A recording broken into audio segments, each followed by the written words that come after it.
একসময় গ্রামীণ বাংলার সঙ্গে হাট সংস্কৃতি ওতপ্রোতভাবে জড়িত ছিল, কিন্তু বর্তমান আধুনিকতার যুগে গ্রাম বাংলা থেকে হারিয়ে যেতে বসেছে হাট সংস্কৃতি।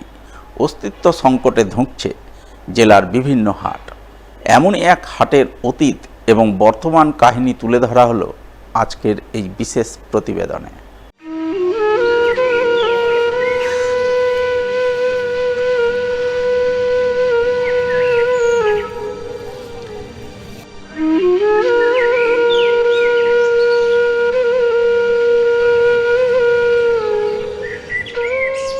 এই হলো মালদার ঐতিহ্যবাহী নবাবগঞ্জের হাট, যা আজ থেকে কয়েক দশক আগেও জেলার অন্যতম হাট রূপে পরিচিত ছিল। পুরাতন মালদার নবাবগঞ্জ এলাকায় মহানন্দা নদীর কোল ঘেঁষে বসা শতাব্দী প্রাচীন এই সাপ্তাহিক হাটে একসময় লোক গমগম করত। ভালো নয়। এই হাট কতদিন থেকে আসছেন? এই হাট আমার জন্ম এই হাটে আসে আমার। আগে কিরকম ছিল? আগে তো জমজট, বাপ দাদার লোক ছেড়ে গেলে হারিয়ে গেছি। হারিয়ে গেছেন? হারিয়ে গেছি, ছাড়তো না, কোন সে ধরে রাখতো। আচ্ছা, আর এখন? এখন তো দেখছি যাওয়া সুবিধা হাটে খুব ভালো নয়। হাটের বাজার থেকেও বাজার খারাপ।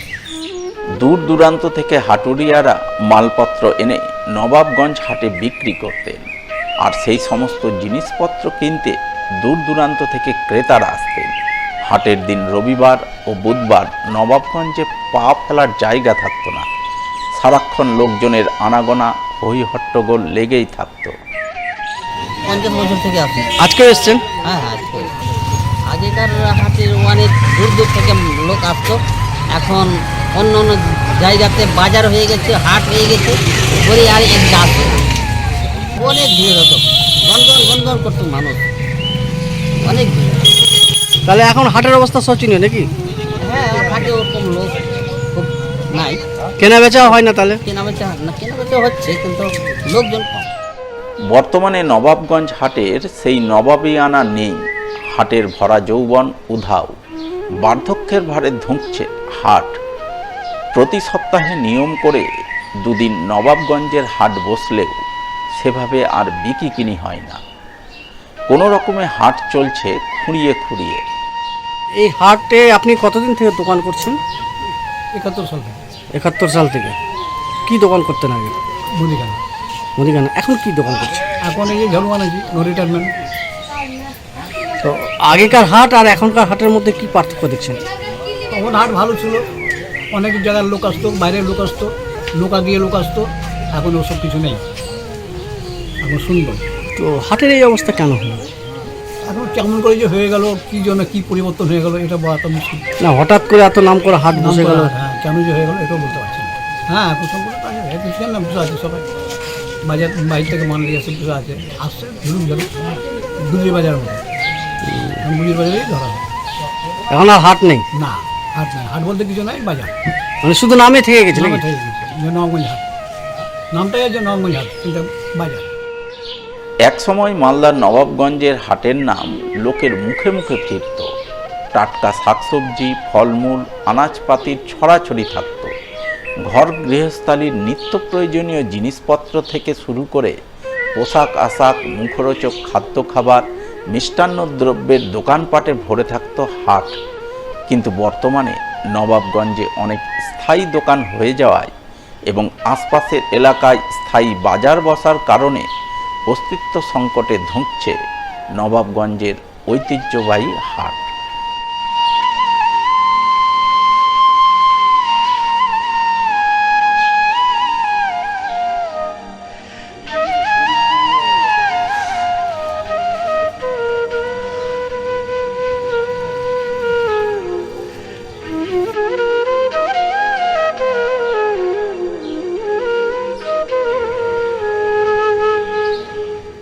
অনাবৃষ্টির কোপে মার খেতে বসেছে মালদার সবজি চাষ।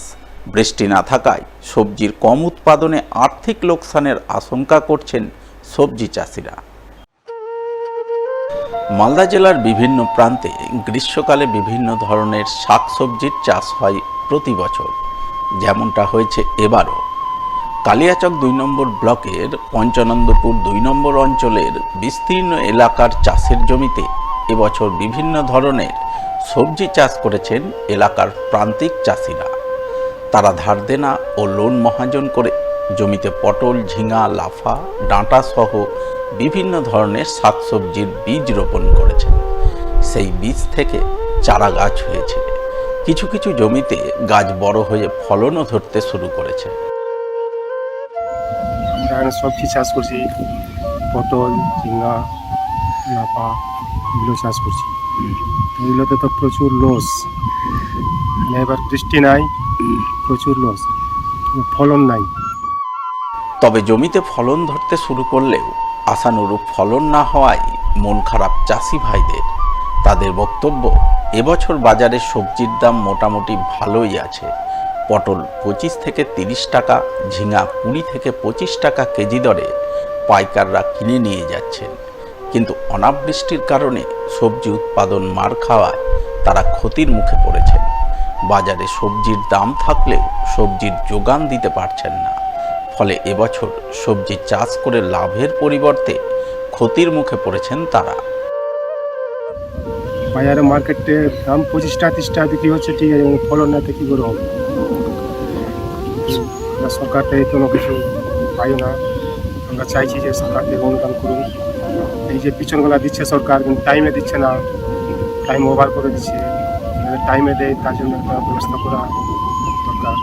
লাভ হবে না আবার, কিন্তু ফলনটা কম, এবার লাভের অংশটা নাই,